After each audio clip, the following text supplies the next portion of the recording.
Road ప్రమాదంలో మృతి చెందిన వ్యక్తి కుటుంబానికి Medak Congress party parliament incharge Neelam Madhu సహాయం చేసి మానవత్వం చాటుకున్నారు.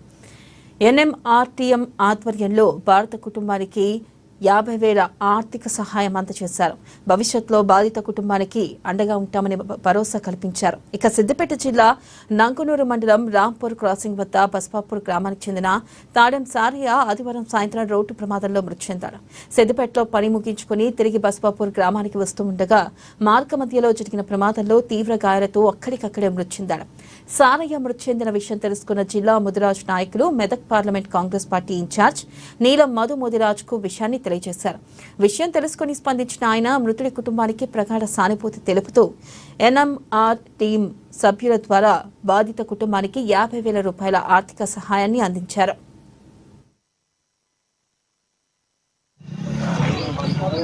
నేడు చాలా బాధాకరమైనటువంటి బస్వాపూర్ గ్రామంలో జరిగిన దుర్ఘటన చాలా బాధాకరమైనటువంటి దుర్ఘటన.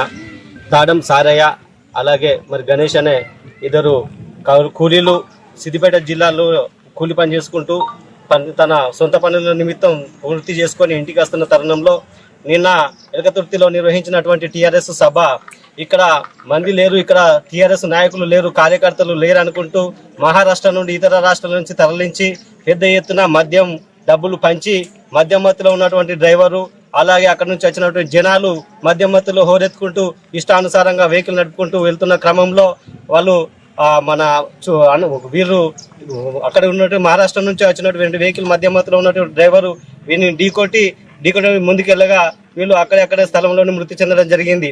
కాబట్టి ఈ దుర్ఘటనకు సంబంధించిన స్థానిక మాజీ మంత్రి వాళ్ళు హరీష్ రావు గారు 2 కుటుంబాలకు తలా ఒక కుటుంబానికి 50 లక్షల రూపాయలు ఇచ్చి వారి యొక్క పిల్లలను ఆదుకోవాల్సిందిగా మత్స్యకారుల తరపున ముదిరాజు తరపున ఈ గ్రామ ప్రజల తరపున కోరుకుంటున్నాము.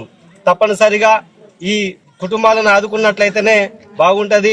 లేడీ ఏడల రాబోయే కాలంలో ముదిరాజులము మత్స్యకారులము ఏకమై చాలా ఎత్తున ఉద్యమం చేస్తామని చెప్పి హెచ్చరిస్తున్నాము.